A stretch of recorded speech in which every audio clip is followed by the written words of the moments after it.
Hand recounts begin and audits begin to be called for in several states throughout the Union, disputing the results of the 2020 election. So we will talk just a bit about that. Trump talks about Dominion vote counting software, and CBS comes in and says, "Shut up, nothing to see here."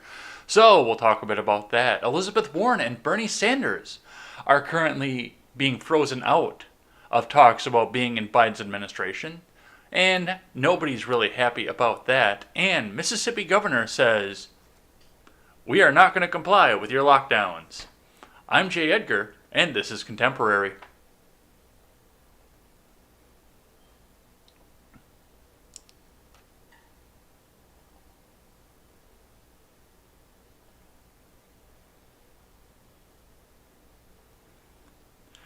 Good morning, folks, fellow voters, fellow Americans, fellow deplorables, fellow whatever else it is that you feel that you need to identify as today. My name is Jay Edgar. We've got a bunch of stuff to get to today, as always, and we're running just a little bit behind, and I apologize for that profusely from the bottom of my heart there. After I was sick yesterday, and you all knew that I was. I came home last night, threw something in my stomach, went straight to bed after that there, and I woke up this morning and all my news stories from yesterday were still up, so I had to save everything up in for the Red and Ed show on Monday, which I am excited for and hope you guys are ready to come back out and see, but I had to get all that organized, had to get myself set back up, ready to go, and find some new crazy stuff to talk about here. Remember today, if you are lurking, make sure that you get your name in the chat, because today I come out with a heartfelt thanks to everybody who chats in the live chat throughout the week here. I have got all of your names written down from the week, including a couple new names in here and a couple new regulars, which I'm fairly excited for. And I will read from the live chat app, which I've got sitting over here, and you get your name up here and everything here. So everyone's getting a shout out today for the week here. But before we get into any of this, any of the news and anything else here, head on over to freedomscoop.com. Freedomscoop.com is going to be your one-stop shop for all of your news and commentary needs. We carry great shows such as The Generational Gap, The Daily Ignoramus, The R-Rated Conservative, The Breakdown with Birkenhoff, and The Freckles and Brit Show. Come on over there, pick up some of our swag, help us support great creators. Check out all my friends. They've all got great shows. They put a ton of work into these shows, and I really appreciate everybody coming out and hanging out with them and seeing what they have to say here. All right, let's get into the stocks news here so we can get into the fun stuff. Looking at the markets, they had a down day. They had a fairly substantial down day because, as I mentioned, nobody knows what the hell is going on here. Nobody knows who's going to be the president on the 20th here. States are coming back out and rebounding, and honestly, I think the markets are a little bit afraid of another Trump presidency because they are going to throw everything at him. The establishment does not want to see this, and the marketeers know that. They know that the establishment is going to throw everything but the kitchen sink, and possibly the kitchen sink at the Donald. So we are in for a rocky 4 years economically, but what could this do societally? We have no idea. So we will see what happens up off of this.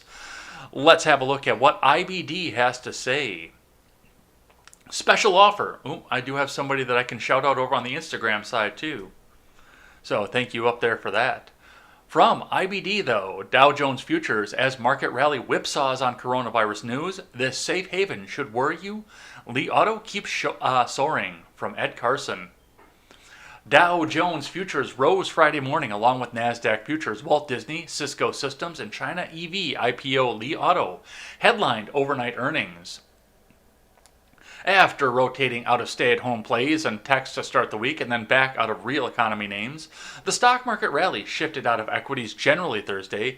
Now Dow Futures suggest a broad move back into stock. In the current environment, one broad sector seems like a relative safe haven: U.S.-listed China stocks. China. We're doing all our trade in China. That's all that we have anymore. It's China. I'm going to end it with China. All right? China, they're the worst. I'm going to sit there and talk with them, but they set the China virus over. It's all China. China, China, China. The coronavirus is no longer a significant factor for the Chinese e-commerce and other internet such as Pinduoduo, JD.com, and Tencent, but not Alibaba. Chinese EV stocks such as NIO, XPeng, and Li Auto are going vertical even as Tesla stock hits resistance at its 50-day line. Futu Holdings and GDS Holdings, which have which have earnings next week along with NIO stock and JD.com, are also doing well.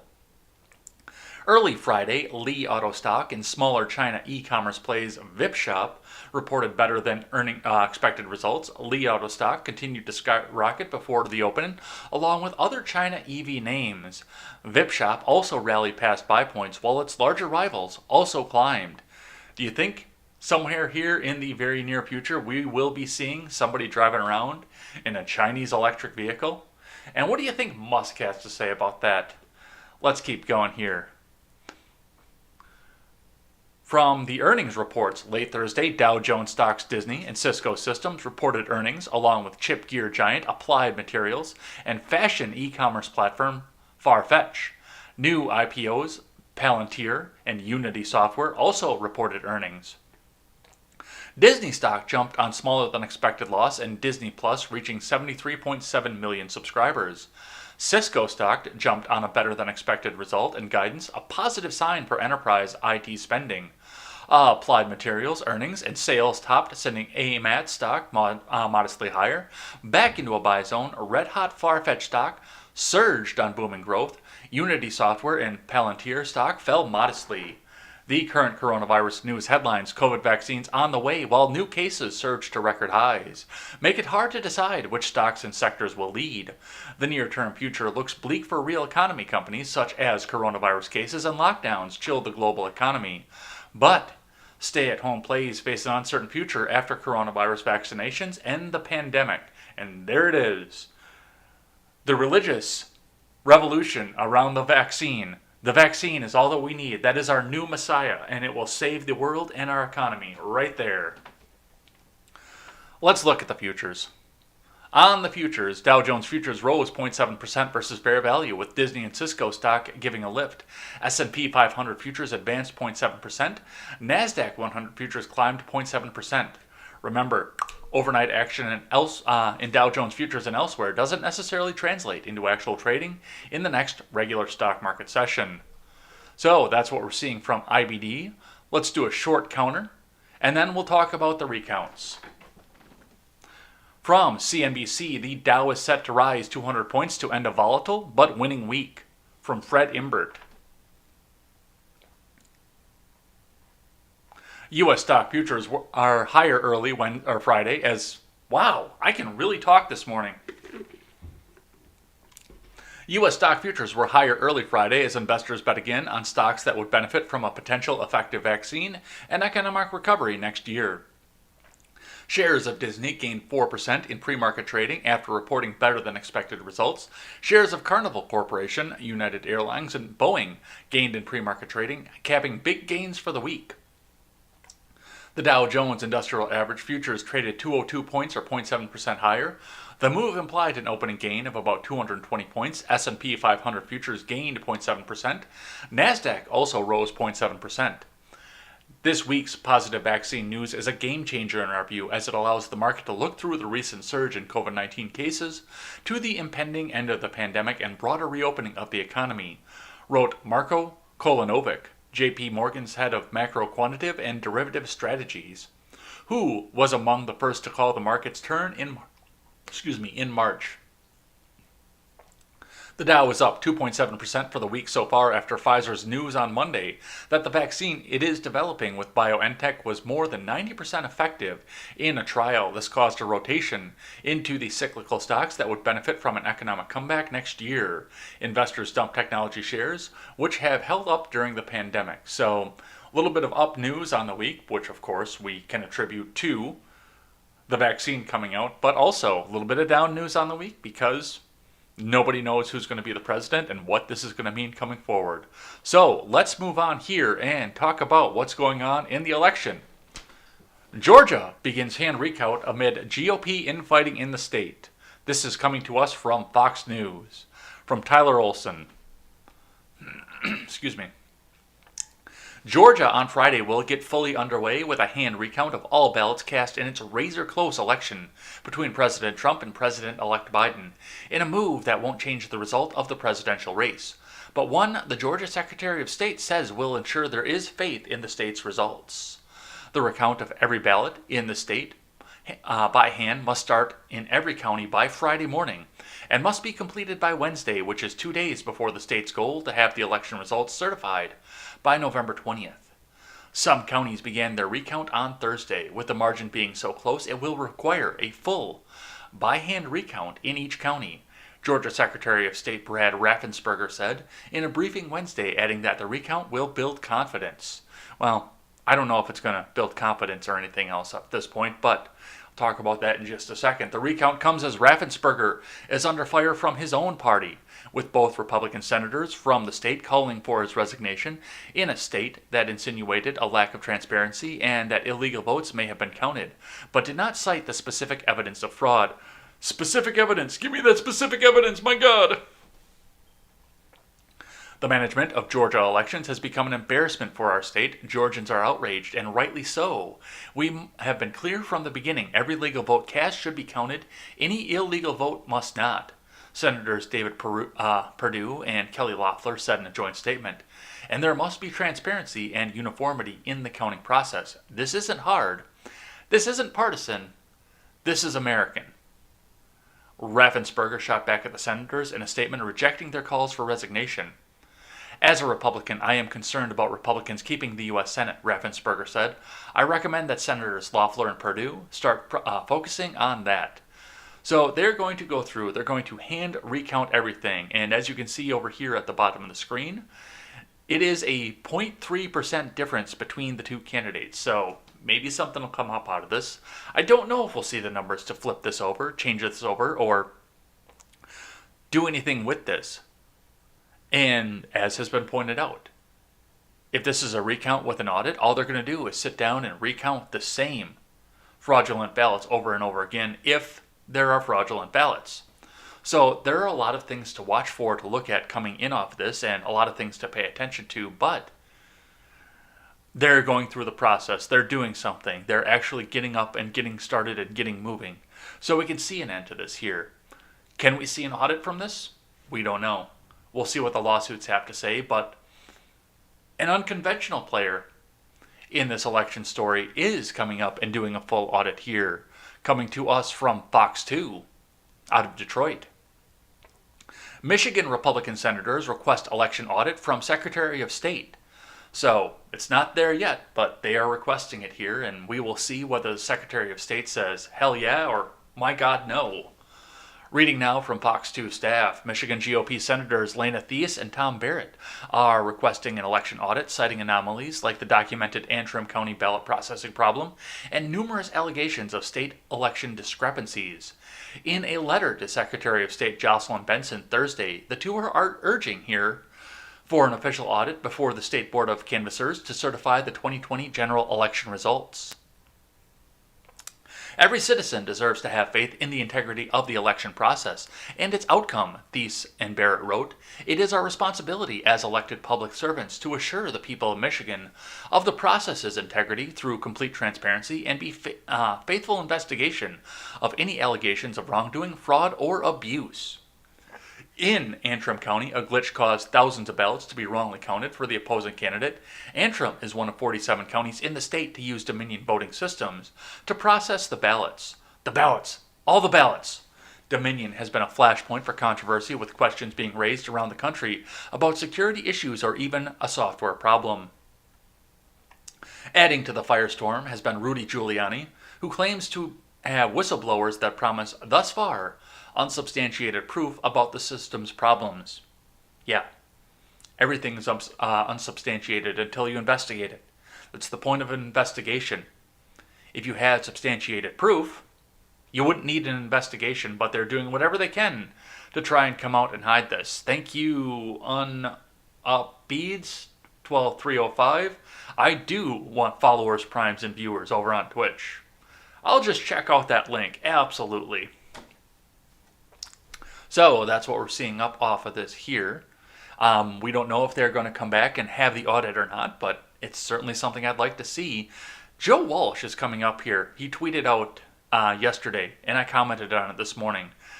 Well, Trump's just never going to concede, is he? And honestly, well, I know why Walsh is doing it. Walsh cares about nothing but fucking power at this point. He is a swamp creature. He's a power player, and all he wants is more of the power. And he hopes by coming out and speaking out against the president, they give him a nice, cushy job in the upcoming Politburo, that he doesn't have to worry about everything else that the rest of America has to worry about under a socialist regime.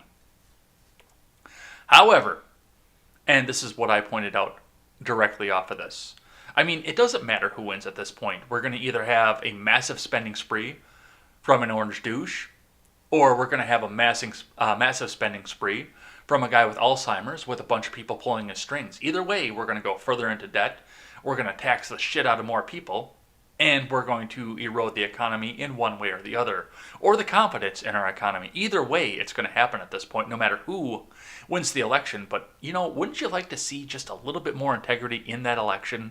Wouldn't you like to see people going to the polls confident that their vote is going to count? And, I mean, we've had the memes out there, and I say this every day. I've said this every day this week. We've had the memes out there since before there were memes of dead Democrat voters, emergency Democrat votes, and people voting twice. Vote early, vote often. We've had those for at least 20 years. I've been hearing it since I was 16. We've been hearing this kind of thing about Democrats specifically. Both sides, of course, but about Democrats specifically, we've been hearing this stuff. So, it wouldn't hurt to at least take a look. So that's what we're seeing up off of this here. Let's keep going. From the Hill. Michigan AG, Trump's lawsuits insinuate black people are corrupt. From Cameron Jenkins. It's always about the race, isn't it? Michigan AG Dana Nessel condemned President Trump on Wednesday, accusing him and his campaign of lacking faith in black voters in their lawsuits against the state, questioning the legitimacy of results of last week's election. Really, the themes that we see that persist are this: black people are corrupt, black people are incompetent, black people can't be trusted. They're going to make it about race again. That's the narrative that's continually espoused by the Trump campaign and their allies in these lawsuits, Nessel said during a press call, according to the Detroit Free Press. Nessel pointed out that some of Trump's lawsuits allege that ballot counting issues and fraud in Detroit, which has a high black population and has traditionally voted Democrat, while ignoring the majority white counties such as Oakland and Kent that also voted for President-elect Joe Biden. The Trump campaign on Wednesday filed a lawsuit against Wayne County, Michigan, which has a population that is more than 38% black, citing irregularities in vote tabulation. Nessel has denied that there's any cause for the lawsuits, telling the Detroit Free Press that they are demonstrably false and that there's no evidence to support claims of election tampering. I want to meet the defendant that goes into court being sued by somebody else in any situation, not just an election situation. I want to meet the defendant that goes into the courtroom after being sued for malpractice, for damaging somebody's car, for breaking a window in a store somewhere, for having faulty equipment in the job that causes someone to break a leg. I want to meet the defendant that goes into court and says, you know what, I'm being sued, but this is totally founded. This is completely demonstrably true. Here, just have my money. Just because you say it's demonstrably false doesn't mean that it is. Yes, you do have to prove your defense in this. But the prosecution, or the plaintiff in the case, also has to prove the case. You don't have to prove a negative, but you're at least getting up in a court and letting the plaintiff show his hand, show what he's got. So we will see what happens off of this here. But yes, I like how we just wander right back into racism because everything's got to be about race. Let's keep going off of this one here. From the Gateway Pundit, which, as we talked about in the Discord yesterday, I rarely use because it's full of GIFs, ads, and it really bogs down the computer. But and, of course, as Flancorp, if he's watching right now, pointed out, it does seem to be a lot like a Trump tweet with the big bomb and everything else off of this here. But we're going to read from this. I'm doing a little bit less green check verified stuff right now because all of them are coming out and saying, just accept the results of the election, you fucking bigot. Don't even question them. We are right. We will tell you what it is. And that's even Fox News at this point. So we'll look beyond the green check as we look into some of the stuff here, at least as a jumping off point. I'm not going to take their words as gospel as much as I would with anybody else. Question everything is the most important part here, but let's see what the Gateway Pundit has to say. Trump drops bomb. This is exactly what Gateway Pundit has been reporting. Dominion caught. Voter fraud in the millions from Joe Hoft. We nailed it. President Trump just tweeted the numbers we reported the other night. Kaboom. We reported on Monday night. Breaking exclusive analysis of elections night data from all states shows millions of votes either switched from President Trump or to Biden or were lost using Dominion and other systems. We've reported on the numerous events in the 2020 election which have been referred to as system glitches in the media. Last night we provided another glitch, this time in Wisconsin, which if reversed would eliminate Biden's reported vote lead in the state. Tonight we have obtained unaudited analysis of data for all. Let's open this up.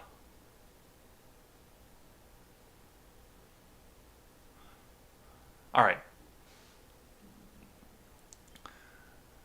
Oh, this is even local to me too. I didn't even open this up because I had no idea how to use the Gateway Pundit. This is really local for me. Last night we reported on another so-called system glitch. This time in a county in Wisconsin, evidence was provided to us that showed that the vote totals for Rock County, which is where I'm sitting right now, appeared to be switched between President Trump and Joe Biden. 9516 votes were eliminated from President Trump and moved to Biden. This 19,032 vote difference, when corrected, would eliminate Biden's lead in Wisconsin. I don't know. They were eliminated from Trump and moved to Biden.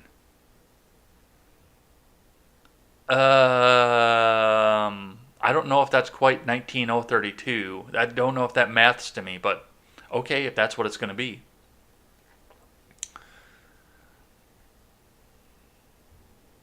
In the post last night, we've also identified issues we've reported on in Michigan, Pennsylvania, and Georgia where similar glitches occurred. Then tonight, we were led to the site on the internet, the Donald.win, where someone who had seen our post decided to do an analysis himself.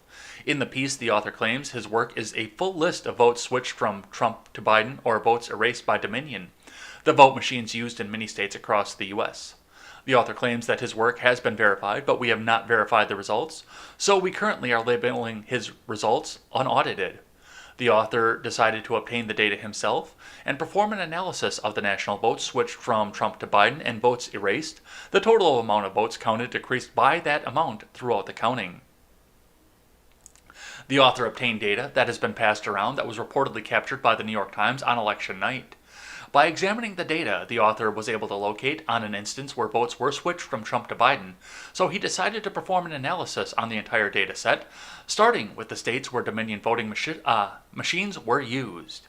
So that could change everything, but of course, once again, Gateway Pundit, not green check verified, so investigate everything, make sure you know before you jump into anything else off of this. Make sure you double check yourself off of this, but definitely something to look into and something to chase down the rabbit hole, especially if you're interested in this kind of thing. And that could be a huge amount of numbers. Even if it is 9,500 votes, that's still a huge amount of numbers going on an election that was won by razor-thin margins. So something to definitely watch and see. But from there, we will keep going. From CBS News, Trump spreads baseless claim about Dominion voting systems after losing election, from Audrey McNamara. President Trump and campaign surrogates have claimed without evidence that the widespread voter fraud occurred in the key battleground states that gave President-elect Joe Biden the necessary electoral college votes to become the projected 46th president of the United States. The latest claim that Dominion Voting Systems, a voting software company used in 28 states, deleted and switched votes intended for Mr. Trump, also does not hold water. There's no evidence that any voting system deleted or lost votes, changed votes, or in any way compromised, said a statement posted Thursday by the Federal Cybersecurity and Infrastructure Security Agency. The joint statement from the Election Infrastructure Government Coordinating Council and the Election Infrastructure Sector Coordinating Executive Committees called the 2020 election the most secure in American history. That's not saying much. Nevertheless, the president on Thursday tweeted an unsubstantiated story from the pro-Trump One America News Network that Dominion deleted 2.7 million Trump votes nationwide, citing data analysis. The post, which was flagged by Twitter, tagged an OANN personality, Chanel Rion, who earlier in the week amplified the baseless claim that a glitch in the system caused Mr. Biden to initially lead in the historically Republican county. Michigan Secretary of State's office said it was human error that was quickly corrected. So yes, that's going to be the story we hear. No evidence, no basis, no evidence. Don't look over here. Don't look into this. And my advice to you, as always, question everything. Question it all. That's what I've been saying right from the beginning of everything else. Never take the words of bloggers, podcasters, or journalists as gospel. Find all the facts and draw your own conclusions. That was my tagline from the first solo video I ever put out, and it's something I've carried with me through the end of my channel. It is still my pinned tweet over on Twitter. Question everything. Find 5 or 6 different competing sources with each other. There is truth in there. Everybody's got an agenda. Even the pro-Trump people have an agenda. Question it all. And yet all these news outlets will continue to come out here and say, do not question. We are the absolute authority. Don't take my word for it. Question the rest of it too. I could be blowing smoke up your ass too, and I do have an agenda because of some of the things that I've heard Kamala Harris say on a stage. Yes, I have an agenda. Question what I have to say. Absolutely do. And question everything else. As I mentioned in the Discord once again, I was way too quick to accept President Trump's win in 2016, and there were discrepancies. There is a reason I read all 900 pages of the Mueller report. Because there were reasons to question it. There were absolutely reasons to question it. And now that I've read the full report, yeah, I'm 95% confident that the 2016 election went off the way that it was supposed to. But I should have been questioning more in 2016. So, yeah, CBS is going to come out and tell you, no, we told you who the president is. Now just kneel down and accept it. And I'm not all about that life. And I hope that you wouldn't be either. All right, let's keep going here from the Daily Mail. Obama says rise of Trump was racist reaction to having a black man in the White House. Blasts president for birtherism. And says the rot set into the GOP when McCain named Sarah Palin as a running mate.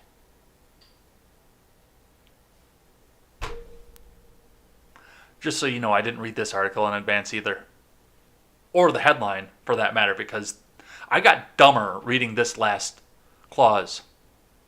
That actually made me dumber. And of course, I'm probably going to be one of those that was super racist because I didn't want to vote for Barack Obama, even though he had a massively socialist agenda out there that people are using out today for his primary platform. And of course, he went back and ran on bombing brown children. But let's see what Barack Obama has to say. That'll be intelligent. Barack Obama slams Republicans as xenophobic. That's not a story, that's the name of the fucking book. And paranoid in his forthcoming memoir, which focuses on the first term in the White House. In the 768-page tome entitled A Promised Land, and out on November 17th, Obama reflects on his political career, but divulges in the personal, admitting life in the White House increased his smoking habit and caused tension in his marriage with Mike. He also speaks to race relations in the United States, writing it was his own historic election as the nation's first black president that sparked some of the current division in the country. Well, it was as if my very presence in the White House, it had triggered a deep-seated panic, in a sense, in the natural order that had been disrupted. Obama writes in the book, which was obtained by CNN. Donald Trump, he claims, sensed the country's mood and took advantage of it to win the White House in the 2016 election. which is exactly what Donald Trump understood when he started peddling assertions that I had not been born in the United States and thus was an illegitimate president. For come on, Don, you didn't build that. For millions of Americans spooked by a black man in the White House, he promised an elixir for their racial anxiety. He writes, let's set the record straight. Birtherism was a Hillary thing. Yes. Don? Oh yeah, oh hell yes, he took that and ran with it. But that was a Hillary thing. It's amazing how quickly that got erased from everybody's memory. So, but yes, of course, we have Trump because we're all fucking racist. We put a black man in the White House twice, but we're all racist. Because Trump. Let's keep going. From the Daily Wire, Karl Rove, Trump will not overturn election results. Well, you know what? I'm just going to believe what a war fucking hawk swamp creature like Karl Rove has to say about this. From Paul Bois. 1 week after the presidential election, GOPers were still holding out on hope that President Trump will litigate his way to victory. But political strategist Karl Rove has warned people not to get their hopes up. In an op-ed published for the Wall Street Journal, Rove said that even though the president was 100% within his rights to challenge the fairness of the election, the possibility of overturning the results is incredibly slim. Now hurry up and let's get Joe Biden installed so we can go bomb more brown people. Fuck you, Rove. The president's efforts are unlikely to move a single state from Mr. Biden's column, and certainly they're not enough to change the final outcome, Rove wrote. To win, Mr. Trump must prove systemic fraud, with illegal votes in the tens of thousands. There's no evidence of that so far. Rove did have some advice for Trump: let the legal battles play out and then peacefully concede the election so the country can unite. There it is again. Concede. Concede, concede, concede. There is no law that says that the sitting incumbent or any other candidate has to concede at this point. If he wants to fight it, then we will sit down and we will see what happens out of this. And my biggest thing out of this is not the fact that they don't want Trump to be president. We know that. That's a given. But they don't want people looking too close at these results. Keep in mind, they keep telling Trump to just concede. Stop the investigations, just concede. What are you trying to hide? If this turns out, if the investigations come out and turn out to be in your favor, you get to laugh at Trump for the rest of fucking time. Why don't you want us looking at it? That's what I have to ask about that. Senate Majority Leader Mitch McConnell has largely maintained neutrality as Trump challenges the election, though he did criticize Democrats for pushing Russia collusion nearly every day of Trump's presidency. More broadly, let's not have no lectures about how presidents should immediately, cheerfully accept preliminary election results from the same characters who just spent 4 years refusing to accept the validity of the last election, McConnell later said on the Senate floor, and who insinuated this one would be illegitimate too if they lost again. Let's have no lectures on the subject from that contingent. So, yes, Warhawk Rove wants Trump to concede. He's got his eye on some little plot of land that's full of oil and brown people in the Middle East. And he's got his itchy little trigger finger on some bomb button somewhere. Yes, let's listen to fucking Karl Rove, of all people. Let's keep going. From The Blaze, Feinstein urges Graham to stop processing Trump judicial nominees now that the 2020 election has concluded. This is from Breck Dumas. Senate Judiciary Committee ranking member Dianne Feinstein has written a letter to Chairman Lindsey Graham urging her colleague to stop processing President Trump's judicial nominees. She says the panel should hold off on such business now that the election is over and allow Democratic presidential nominee Joe Biden to make his own picks, which, if the Harry Reid rule is in place, means that none of them are going to see a seat anyway, so why not fill the seats?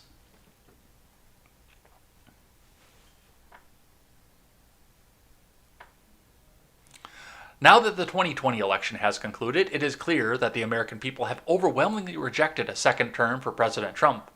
Feinstein began before noting that Biden and his running mate, Democratic Vice Presidential nominee Senator Kamala Harris, are already implementing their transition plan. Although the presidential election is currently being contested in several lawsuits by the Trump campaign, which alleges voting irregularities and fraud, Feinstein pointed out that the Biden-Harris ticket is on track to receive 306 electoral votes and has already garnered the votes of more than 77 million Americans. In light of that, she wrote, "It is imperative that the Judiciary Committee cease to process judicial nominees and allow President-elect Biden the opportunity to appoint judges following his inauguration on January 20th of 2021. Feinstein went on to write that there was precedent behind her argument, saying that although processing judicial nominees is one of the committee's principal responsibilities, the committee's long and established tradition in the presidential election years is to halt consideration of judicial nominees on election day. Once again, elected for 4 years, not 3 years and 10 months. Elected for 4 years. And yes, if Lindsey Graham wants to come back and say, no more judicial nominees, that is in his job description. But the Donald can keep putting them up, and Lindsey can keep processing them as they decide. There is no written law, and if Feinstein wants to change that, then propose a law. Because that's what you do. That's literally your job, to propose a law. Yes, it is an unspoken agreement. And yes, they're breaking the unspoken agreement, but there's no law. So, it's completely on the prerogative of both the president and Lindsey Graham. And if Feinstein doesn't like it, then she can just not vote for the nominees.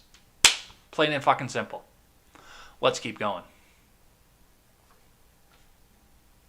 I've got some video here for you.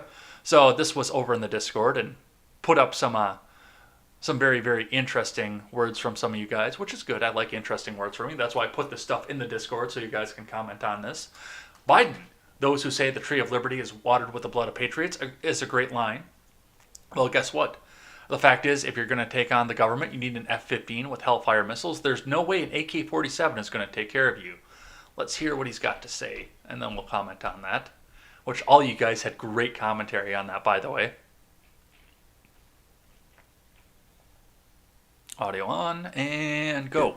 No, and by the way, those who say the tree of liberty is watered with the blood of patriots, a great line. Well, guess what? The fact is, if you're going to take on the government, you need an F-15 with Hellfire missiles. There's no way an AK-47 is going to take care of you if you're going to take on, you're worried about the government coming down, knocking down your door. And so it's bizarre. We never said you could own any weapon at all from the beginning. You can't own a machine gun. You can't own a bazooka. You can't own an M1 tank. No matter how much money you have, you can limit the kind of weapons that are able to be owned. And so I think, and by the way, all the work I've done on this, including in our administration, I now have over 58% of the NRA members acknowledging you can't own an assault weapon. There's no need for it. You can't have a magazine that has more than 10 rounds in it. Okay, a couple things to break down into this. First off, if you want to come out and say that you can't stand up to the U.S. government and the U.S. Army with just your rifles and your will, the people of Vietnam, Korea, Afghanistan, Iraq, and Syria would like to have a word with you. Because all of them stood up to the U.S. military with just the rifles that they had. Furthermore, this goes right into line. I can't stand this. Furthermore, the resistance does have to be there, especially with the party of Eric Swalwell in charge at this point, if it does go through that direction, because, like I mentioned right back at election time, Eric Swalwell came out and said, and I said this in my endorsement video for Trump, Eric Swalwell came out and said, those people who refuse to turn over their rifles and think that they want to take on the government has nukes. Too many of them but we have them. And every mainstream outlet came out and said, well, the government will never turn nuclear weapons against their own people and their own infrastructure. They would never turn anything against their own people and their own infrastructure. And then we watched this past summer during the St. George riots when the government turned BLM and Antifa against its own people and its own infrastructure. No, it's not a nuclear bomb, but it is a weapon that they had at their disposal, and they did turn it against their own people and their own infrastructure. And their infrastructure is being rebuilt right now. Their populations are dying out from starvation, from lost wages. They're losing their homes, moving back in with parents, because they stood up to the government, and the government turned the weapon that they did have against them. Don't ever think that the government will not turn whatever weapon that they have against the people. And yes, furthermore, and this is the big one, if the government is going to come and take the weapons out of my home, they're not going to do so by driving a tank down Highway 26. A man in an SUV with a 45 pistol, they don't use 9mm anymore, with a 45 pistol on his hip is going to come knock on my door, point his 45 pistol at me, and say, Mr. J. Edgar, I know that you have weapons in here, I am here to take them. He's not going to drive a tank down the highway. It is just not going to happen. And I will either stand up to the government and take a life, or become a martyr for the cause. Now, the news outlets are going to shut it up, obviously. But the question will be, will the weapons that I have at hand be more powerful, or will my martyrdom be more powerful? And these are things that the government has to think of when they try to convince you to turn your weapons over willingly. But first and foremost, and the biggest thing is, as I mentioned at the top when I started explaining this, insurgents in places that we are invading for far too long across the world have stood up to the might of the U.S. Army and all of their equipment, using just basic semi-automatic rifles, and sometimes automatic. So if Joe Biden thinks that it takes a fighter jet with Hellfire missiles to stand up to the government, we've got another thing coming for him. Let's keep going.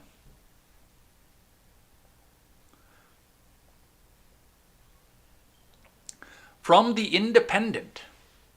I think this is the first time I've read from here on this show. Elizabeth Warren and Bernie Sanders to be frozen out of the Biden cabinet, report says. We cannot afford to put any seats in jeopardy, says Democrat Jerry Connolly from Matt Mathers. Left-wing lawmakers Elizabeth Warren and Bernie Sanders are reportedly set to be frozen out of President-elect Joe Biden's cabinet amid concerns the Democrats could lose more seats in upcoming elections. The party clung on to its House majority but lost 5 seats, while Republicans picked up a 6 and secured their majority in the Senate, barring a major upset in Georgia's runoff election. Each side of the party is blaming the other for poor results, which came after 4 years of White House chaos under President Trump. Left-wing Democrats say the party's offer on progressive causes was not strong enough. Meanwhile, centrist Democrats say the left's socialist message puts off Americans living outside of big cities and urban areas. Anger has been fomenting within the party in recent days, and centrist Democrats say that with Mitch McConnell remaining as Senate Majority Leader, the party cannot afford to appoint figures viewed as socialists. And those sitting in the upper chamber privately acknowledge that Mr. Sanders, Vermont Senator, who is registered as an independent, and left-wing Democrat Elizabeth Warren, Massachusetts Senator, have been ruled out of filing top cabinet spots, according to Politico. The Biden administration has a lot more sensitive of where you come from if you're looking at members of Congress. Jerry Connolly, representative for Virginia's 11th, told the publication, we cannot afford to put any seats in jeopardy. House Democrats, wary of their small advantage, are reluctant to bet on a competitive election next year, which could slash their majority even further. President-elect Biden has suggested that he could name a few cabinet nominees before Thanksgiving as he presses ahead with his transition plans despite the outgoing president refusing to admit defeat. Love how they worded that. Delaware Senator and longtime Biden ally Chris Coons is rumored to be among the favorites to take the Secretary of State job, a top role within the cabinet, but he has so far remained coy on his chances. So, yeah, absolutely. Absolutely, I can see where sitting at a point where they have to win 2 runoffs just to make it a 50-50 tie, where they don't want to announce that there's going to be a prog-left Democrat coming in. And given the fact that, once again, every House seat is up in 2022, and they've got a hard map in the Senate for 2022 as well, based on who is defending seats, who the rotation not favors in the Senate. 2022 is going to be a hard year for Democrats, and that goes right along with the statistic that a first-year presidential incumbent loses seats in the first midterm. Holding on to what little bit of government power they have at this point is going to be almost impossible, and putting someone to the hard left is going to make it even harder coming up here. So, yeah, that's actually very good for them to point out statistically. Let's keep going. I got a bunch more here. We got to get moving on a little bit here because of such the late start, but we do still want to make sure that everybody gets thanked in the chat for today. So once again, remember, if you're lurking, get your name in there for the day. Ocasio-Cortez lashes out at Democrat Joe Manchin for rebuking crazy socialist agenda with snarky photo of her glaring at him. Defend my butt. From Carlos Garcia. Democratic Socialist Representative Alexandria Ocasio-Cortez of New York continued to fuel the igniting infighting between Democrats over their failures in the 2020 election after a moderate Democrat senator rejected claims that the party has a crazy socialist agenda. The feud between progressive far-left Democrats and the more centrist establishment Democrats erupted again when Senator Manchin of West Virginia denied the extremism attributed to the party by the GOP. Defund the police? Defund my butt, tweeted Manchin. I'm a proud West Virginia Democrat, he added. I've got a mountain mama. We are at the party of working men and women. We want to protect Americans' jobs and health care. We do not have some crazy socialist agenda, and we do not believe in defunding the police.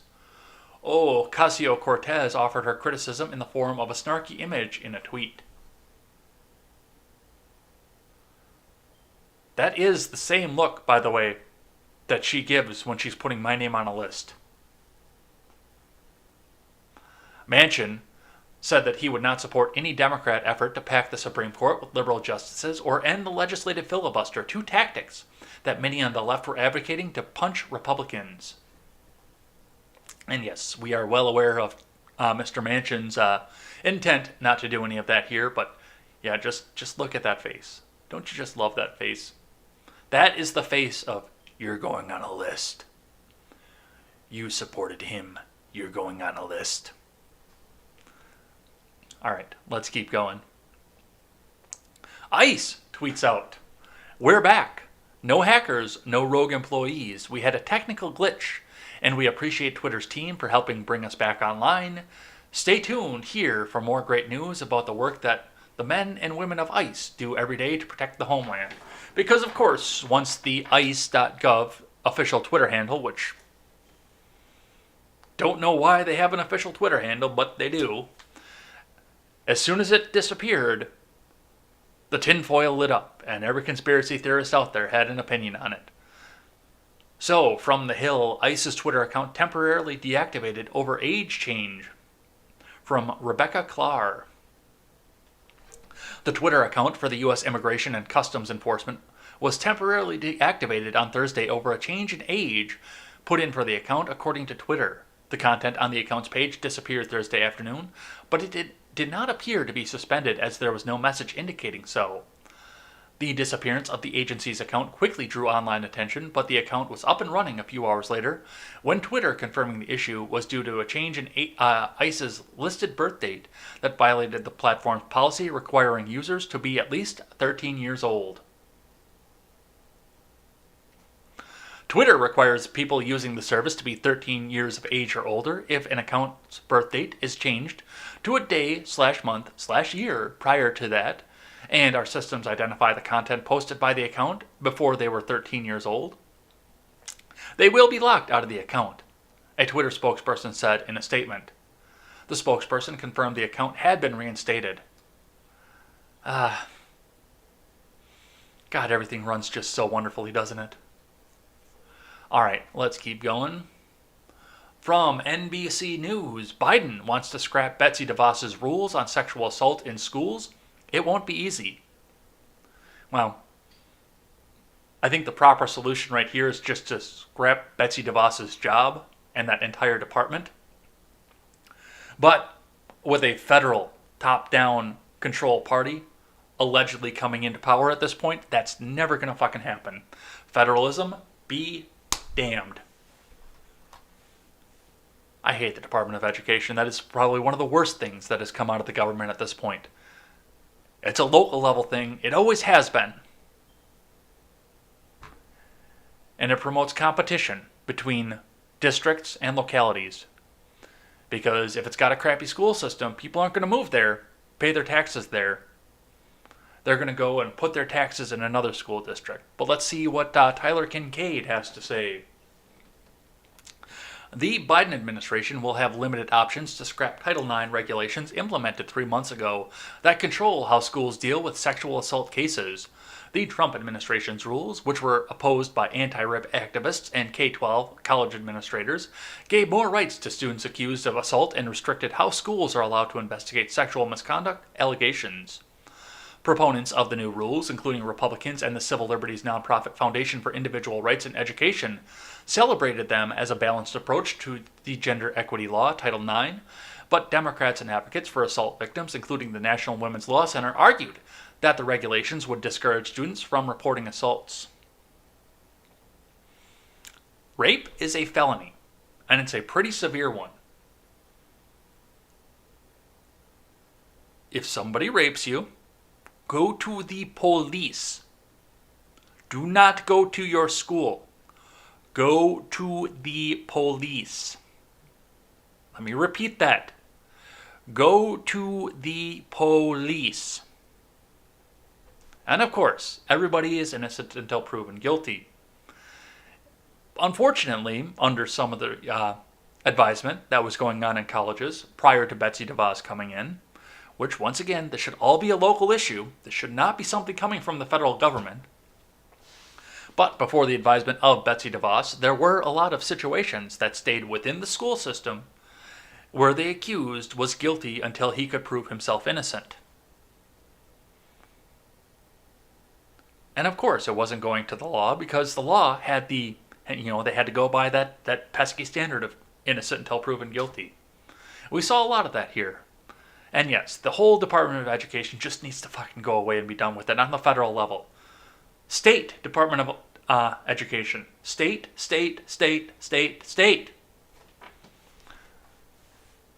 Let's keep going. From the Daily Wire, Arnold Schwarzenegger scolds those attending Trump rallies instead of visiting veteran cemeteries. It doesn't make any sense. From Paul Bois. Actor and former California Governor Arnold Schwarzenegger cannot understand the lack of patriotism permeating throughout the United States at the moment. In a message for Veterans Day, the former Terminator star said he was disappointed by the lack of turnout he saw at the LA National Cemetery this year, a site he visits annually for the beloved holiday. It doesn't make any sense. I was kind of upset. You have to understand it. Doesn't make any sense that this cemetery, where there are almost 100,000 people buried, veterans, that there were only like 20 people walking around. Schwarzenegger said on Instagram, I'll be back, and when I get back, there better be people here. Schwarzenegger then took a swipe at Trump supporters for showing up en masse to one of his rallies. Think about that. 20 people for almost 100,000 veterans that are buried there, but then 20,000 or so will go to a political rally where someone promises them to make America great, he added. But the fact of the matter is those veterans are the ones that made America great. No one else. So I hope that next year, when I go back to that cemetery, that I will see you 20,000 that are so patriotic. I hope to see you there. That's a discussion that we should have. The definition of patriotism. Let's talk about it. Yeah, and I've got to go with the governor on this one here. It's Veterans Day. And if you've got the opportunity to either go to a rally or go to the cemetery, go to the cemetery. Dude, seriously. And I don't know when the governor was there. I don't. I don't know if he was just there early in the morning and that was part of the reason. Or if he was there at a peak moment. It doesn't say when he was there. But, dude, don't go to a rally on Veterans Day. Go to the cemetery. Seriously. And, of course, there's no law for that. But, dude, seriously, come on. All right, let's keep going here. From CBS 3 of West Michigan. Whitmer kidnap ringleader wanted to televise executions, AG says. Oh boy. New details reveal a group of extremists charged in a plot to kidnap and presumably execute Governor Gretchen Whitmer allegedly planned to take hostages in the state capitol and execute them on live television. A filing by the Michigan AG's office argued against the release of Pete Musico, 42 of Munich, one of 8 men charged with the state-level terrorism charges in the thwarted kidnapping plot in early October. 6 other men faced federal charges for their role in the plan. According to a pretrial brief filed in Jackson County Court, Adam Fox, identified by the FBI as the accused ringleader in the alleged terrorism plot, told members of the Wolverine Watchmen that one would get out of the Michigan State Capitol alive under the initial plan devised by Fox. Joe Morrison, Pete Musico, Ty Garvin, Paul Bellar, Daniel Harris, and Adam Fox were all in attendance at the Second Amendment rally in the State Capitol building in Lansing on June 18th, according to pretrial brief. But remember, it's all Trump's fault. The Attorney General's office said Fox proposed recruiting 200 men to storm the Capitol while the legislature was in session, take hostages, and execute them on television over the course of the week. A secondary plan was to storm the Capitol, lock the exits, and set fire to the building, according to the court filing. Was it, though? Was it? Court records show Musico hatched his own Plan B to target the homes of politicians and kidnap them, according to the filings. It's all Trump's fault, though. Musico and Joseph Morrison were founding members of the militia group called the Wolverine Watchmen. Members were required to participate in tactical training on Musico's Jackson County property and encouraged to identify law enforcement officers' homes in order to target them, according to the filing. Yeah, that sounds like something you can attribute to the law and order president. Absolutely. Definitely seems like something you would attribute to him. Absolutely go with that here. These guys were idiots. They hated Trump. They hated anybody else in the government. But this is a huge deal because this is all Trump's fault. Let's keep going. From WLBT3. Doesn't tell me where this is out of, but looks like it's currently Jackson, Mississippi. There we go. Reeves, Mississippi not going to participate in nationwide lockdown. From Josh Carter and Anthony Warren. Jackson, Mississippi. In a press conference on Thursday, Governor Tate Reeves said Mississippi would not participate in a nationwide lockdown if one is mandated by President-elect Joe Biden. Based, yo. He said that while the election results have yet to be determined, the state would not shut down its economy, again, even if mandated by the federal government. Federalism. Based, yo. We're not going to participate in a nationwide lockdown, he said, adding that the closed economy for 6 weeks would be totally and completely beyond reasonableness. He went on to say that he hopes to work with the next president, whoever that is, in other ways to help to prevent the spread of the virus. Last week, NBC News projected that Biden had won the presidency, having collected 279 electoral votes. 9 more than the required 270. 3 states remain too close to call, while President Trump is mounting legal campaigns to challenge the outcome in some swing states. So, based, Reeves. Federalism for the win. Speaking of coronavirus, CNBC tweets out, the risk of Thanksgiving is people moving around and coming together. Former FDA Commissioner Scott Gottlieb warns of the dangers of asymptomatic travelers visiting friends and family during the holiday and believes there's one last surge ahead because you need to be locked in your homes yet again. Let's hear what they have to say.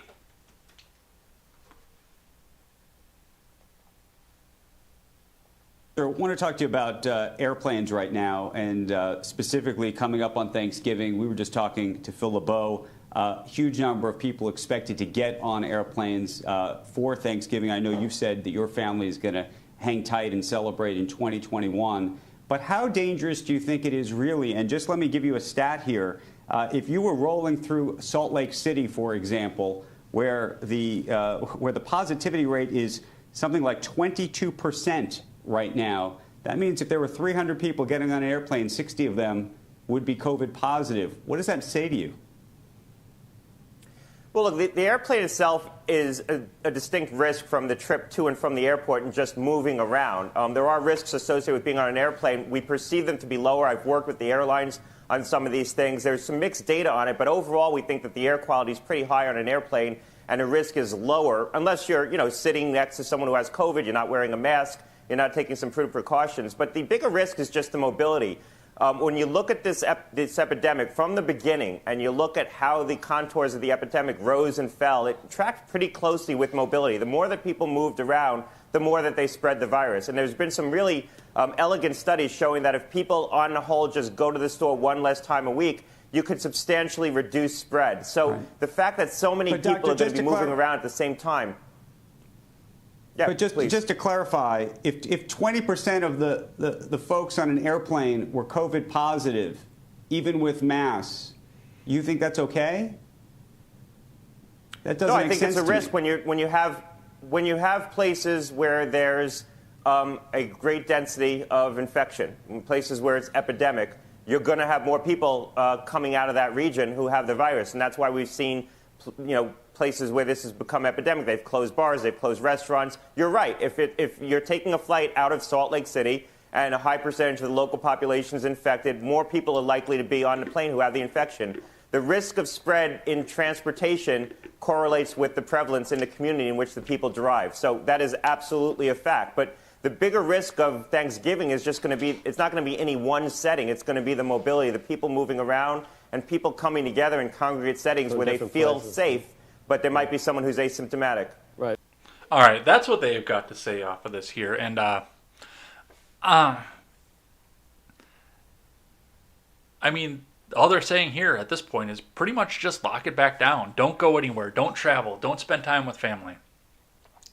And one of the things that's been coming up ever since we started talking about this is what happens with the people themselves, the humanity. We are a social people. And I'm not going to go down any rabbit holes as to how effective the virus is, how much it kills, how many of these deaths are actually attributed to COVID, because we've seen the propaganda. The numbers do get pumped up because hospitals get more funding the more COVID deaths that they have. There is a lot of stuff going on. There are a lot of moving parts to this pandemic. There are a massive amounts of moving parts to this. But there are also the depression, the suicides, the lost wages, people not being able to go to work, people not being able to provide for their families, people sitting isolated at home. You can only play so many video games. I know, I've tried to do nothing but play video games. You can only do it so much. So the balance is,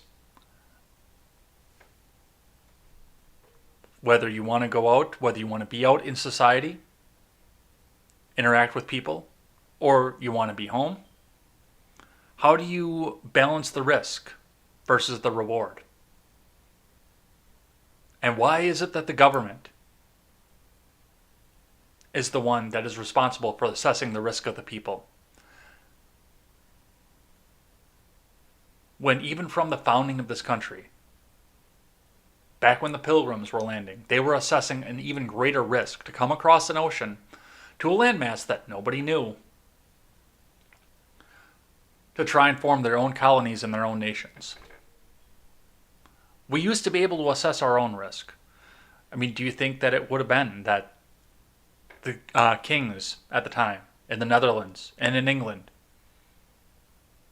would have come out and said, the risk is too great. We can't have you going over to the United States.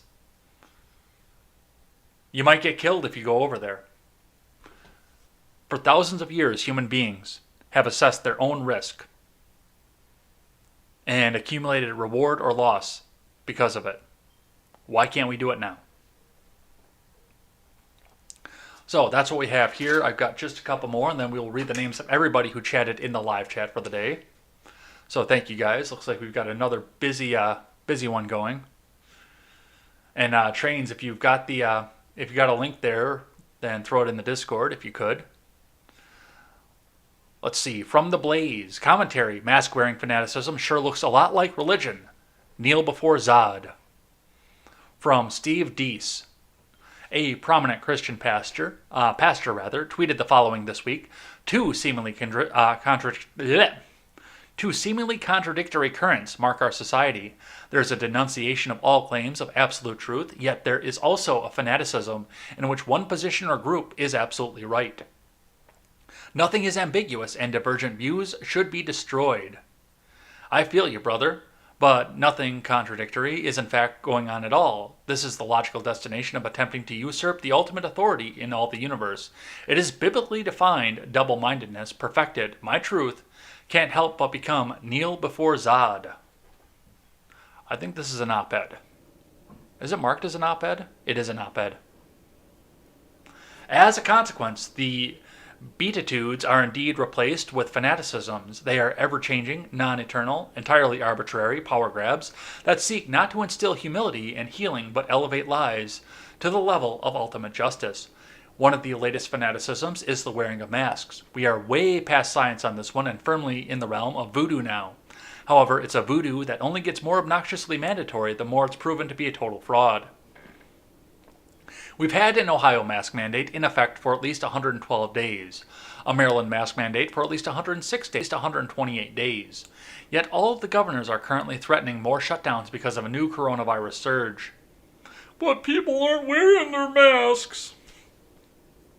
There's absolutely nowhere masks have been shown in real time to be effective at slowing COVID after months of trying. No state, no country, nowhere, and the science published by the CDC itself even said that would be the case as a public health policy for respiratory infections before COVID came along. But now masks have been necromanced into relevance and false righteousness many times over. We've incredulously been told by the witch doctor atop the CDC they are better than a vaccine.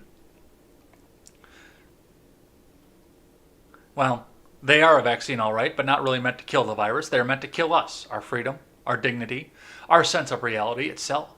The more they don't actually work, but we continue to agree to wear them, that becomes all the more clear we're telling the universe that our fear is our greatest certainty and that flat earth is our greatest comfort. And he goes on with this here, and no wonder a dementia president may be on the verge of becoming president. He is the mask personified, a twice failed presidential candidate, 3 times by the way, with a nearly 50-year-long track record in public service of never making a damn thing better. So why don't we try him again, but only harder this time? What could possibly go wrong? Yes, the mask it's the new control. It's the new commandment. And it falls right down onto two religions theory. As I've continued to speculate about, I really need to get on Brian Nichols' show and talk about that. We've talked about it on my show. I talked about it on RRC's show, but it is two religions. And the sacraments are clear. Kneel down before the government of the deity in the government of whoever you choose, whether Democrat or Republican. Democrat, your deity is Nancy Pelosi at this point. Well, maybe Biden at this point. More likely Kamala. Or, if you're over on the right, your deity be Donald Trump. Kneel down before your deity, the other deity is evil, and accept the sacrament, rather than accept what's actually going on here. And it goes both directions. So, yes, absolutely. And it's not just a fanaticism and a new religion. It is a part of religion that's been going on, honestly, since about halfway through the first Bush term. The second Bush term, I should say. Ever since 2002, after America started uniting against the evil terrorists that flew the planes into the building in 2001, that's where this two religions theory started coming up. That's where we started seeing the religious fanaticism go in with the government and whoever's in power. So, definitely watch the sacraments. Let's keep going here. I got just a couple more here. Then we will read the names of everybody who is hanging out in the chat and thank them personally. And I want to touch on something that Flancorp said in the chat too earlier I saw. All right, this is from The Hill, Changing America. Deutsche Bank calls for a 5% privilege tax on people choosing to work from home. The financial firm says this tax could generate millions in frontline workers. From Alexandra Kelly. All right, let's get rid of that. The remote working and learning taking as a preventative measure against COVID-19 transmission has rendered millions of American households homebound. Offices, schools, and other public working spaces have been closed for months as the pandemic rages on. A new report commissioned by financial giant Deutsche Bank proposes that for individuals who continue to work from home rather than in office, a 5% income tax should be levied to support lower-income workers who do not have the opportunity to stay home. They're not even coming out and hiding it right now. It is full-on redistribution. As part of its rebuild report, Deutsche Bank calculates that the average worker would not be any worse off by paying this tax, except for the fact that taxation is theft. Because the cost saved when working remotely, Business Insider reports. The hypothetical tax has the potential to generate $49 billion per year in the US, as well as 20 billion euros for Germany and 7 billion pounds in the UK. Its goals would help support lower wage workers who must return to their offices daily despite the global health crisis. It notes that self-employed and lower paid staff should be excluded from the tax. So yes, this is just going off and eat the rich. And only applies in countries where the government has not instructed people to work from home. In the US, the CDC has not formally ordered all workspaces to be shut down amid the pandemic because it has no authority to. It does offer tips on how to protect staff and slow the spread of COVID-19 around office buildings. And furthermore, we are seeing a lot of people working from home right now. People making the same kind of money that they were making working at work that are now working from home. Saving money on car repair. Saving depreciation on their cars due to mileage. It's only going down for age at this point. Saving fuel. Saving that morning cup of coffee. Making their coffee at home. Saving that morning trip to McDonald's. All this money that they're saving by not commuting here. And some of the rich are getting richer from the pandemic. Which we knew that from the start. The rich are going to start getting richer from this because they can sit back and do this, while the convenience store worker has to go in and go to work every day. So this is straight out redistribute the wealth. Straight up 100%.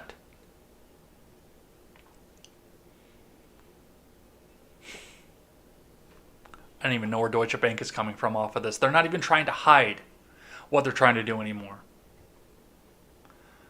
So that's what we see from The Hill. I got just a couple more here from Axios.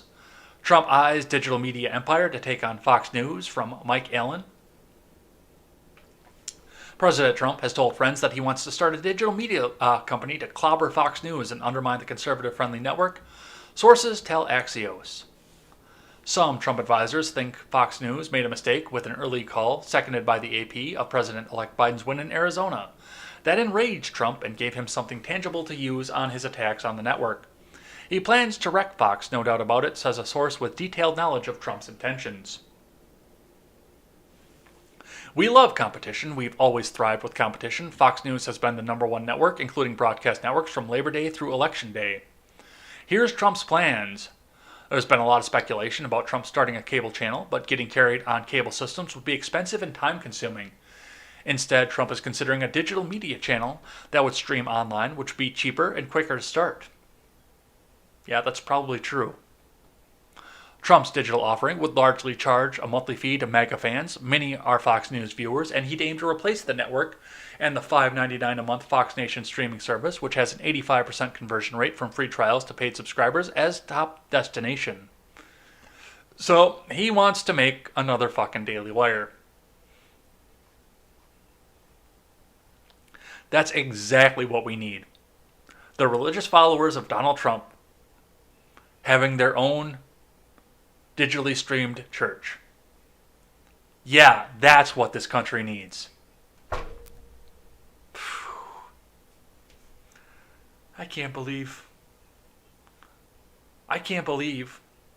what you started, W.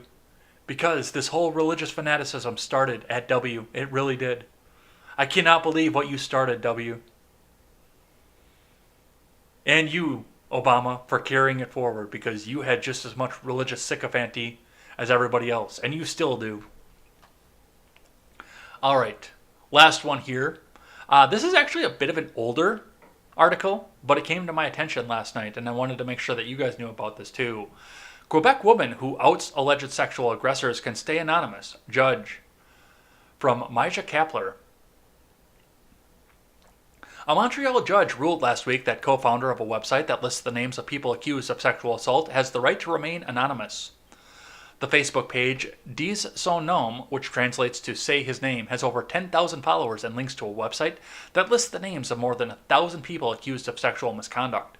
It was launched this summer following a wave of Me Too accusations that spread throughout Quebec, particularly focused on people in the music and arts scene. One of the two women who runs Dis Son Nom identified herself as former journalist and court illustrator Delphine Bergeron in an interview with Le Devoir earlier this month, in part because of a civil lawsuit. Jean-Francois Marquis, one of the men whose name was added to the list over the summer, is suing for $50,000 in damages, and for the women running the site to be named. And I'm not going to go too far into this one here, but I want to point out what this is. And this is something that is going out to try and circumvent the natural legal process. Now, I know next to nothing about Canadian law. I know that it's similar to the way that our law works with the English jurisprudence system. It's similar to our law, but I don't know any of the specifics about it. But what they're doing right now with a website like this and having it be allowed to go off like this is they're taking the accused, they're removing their right to cross-examine their accusers, which is an important cornerstone of the jurisprudence system. It's a very important part of our ability to function as a society, because, especially when it's completely anonymous. What happens when some political enemy comes out here? And I'm going to bring this right into politics. What happens when some political enemy comes out here, somebody who speaks out against, let's say, a Kamala Harris somewhere? Somebody who will dare to speak out against the named government. And by the Constitution, by our Constitution, and I'm going to use our legal system as a basis for what I'm about to say here. By our Constitution, the government can't go out and persecute a person just for speaking out against the government, against the First Amendment. So instead, we've got a website like Dis Son Nom, where just somebody anonymous can go out and, oh, hey, this person's a political enemy of, he said something nasty about Kamala Harris. Hey, I'm going to come out and say that this dude raped me. Now, a potential employer, a person who wants to consume that person's art, a person who wants to consume that person's small business goes out, looks at Dis Son Nom. Oh, hey, this name sounds familiar. Hey, isn't this the guy that owns the business that I want to buy candles from? Let's say candle making. This guy owns the local small business candle company. Wait, he raped that woman? Oh, it was so brutal. Oh my God, what did he do? Oh, I can't buy candles from this guy. It is skirting the ability of a person to cross-examine his accuser. Everybody is innocent until proven guilty. And that's an important cornerstone of the way that our legal process works. And it's the responsibility of the accuser to prove his case. You can't prove a negative. This is just another step, and I talked about it earlier on in the show, of going in towards guilty until proven innocent. And it is the same kind of thing that we saw with Betsy DeVos and her proposed changes to Title IX. if you are guilty until you're proven innocent, first off, like I said, you can't prove a negative. That's the first and foremost part of this. But you also have the opportunity to have your life ruined over something that didn't go through the legal system, that didn't allow you to confront your accuser, and prove your case of your own innocence, even though the accuser has to be the one to prove her case of guilt. And you've lost opportunity throughout life, relegated to a life of despair because you can't get X job or Y job. You have your opportunities taken away from you without ever having to go through the legal system and going through the legal process. So this is actually happening out there in Montreal, and this could possibly come down to the U.S. I'm sure that there are groups out there like this, and I'm sure some of them have been shut down, but some of them are also out there and being pushed in the background where nobody's brought them forward yet. So definitely something to watch for, especially going in to a Biden-Harris presidency. All right, let's read the names of everybody who chatted in the live chat here. I'm going to start with the list to give any last-minute lurkers the chance to get their names in. And let's start here with Monday. Monday was a pretty busy day. On Monday, we had Chilaga 1984, Ron Helton, McConnell Smuggles Coke, Ghost of Liberty, Silent Caster, Flancorp, who is a pretty cool guy, by the way. I got him up in the Discord. He's coming in and talking with us here. Takes some of the righty and libertarian echo chamberiness out of the Discord, so we can have some leftward opinion as well and get a good discussion going. So welcome on into Ed's World, Flancorp. We had Tyler 221211, Dilgen 81, and Blippity Blop.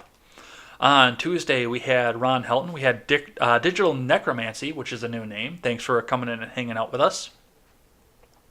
We had Chilaga 1984, Dankley, Dustin00, another resident progressive who came in and threw some left-wing fodder in for everyone to come out and discuss. And you guys had a massively great discussion over on Tuesday, by the way. I went back and read through it all again.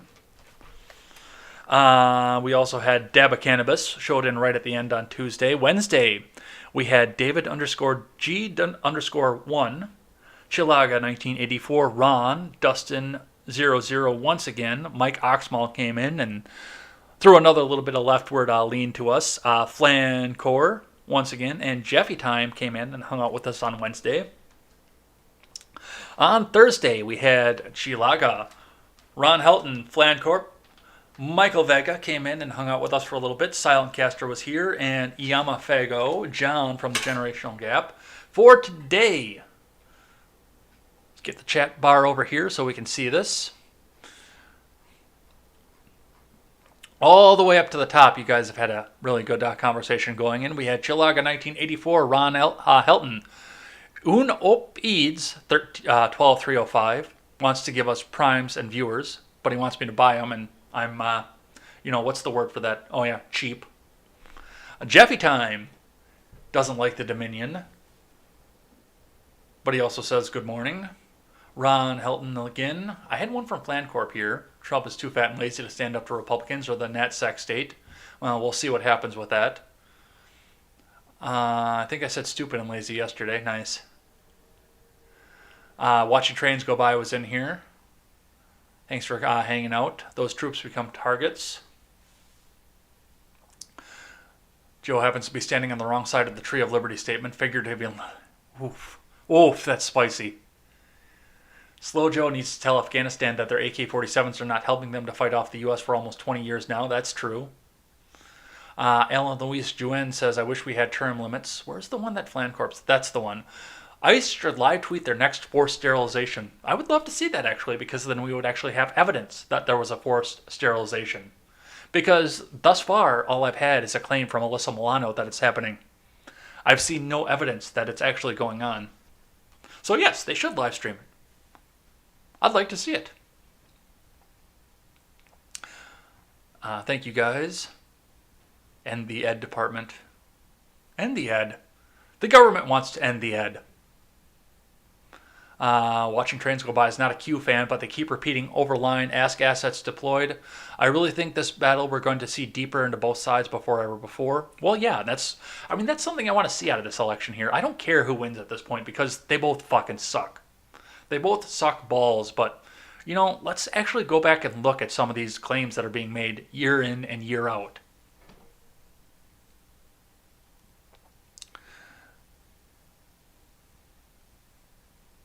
Let's see. I think that is it.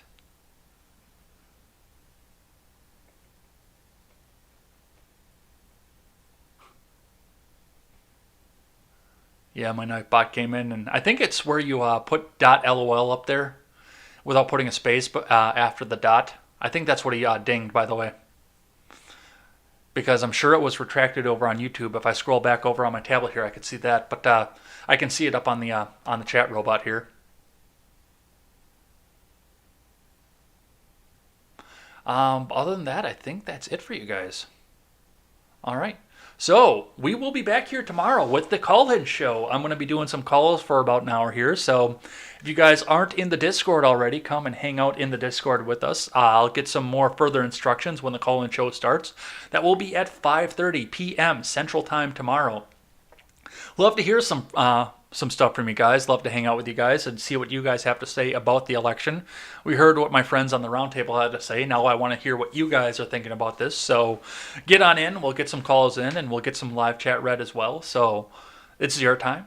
Hang out. We'll talk about whatever you want to talk about here. So we will see what's happening there. Other than that, we will be back here on Monday for the Red and Ed show. I do have a confirmation that Elaine will be back next week. She texted me and apologized for missing last week's show, but says she'll be back. Possibly some new bumper music coming up by that time. I've got some stuff in the works for that there. Or we'll be back here on Monday for more Contemporary. Until then, I'm Jay Edgar, and this is Contemporary.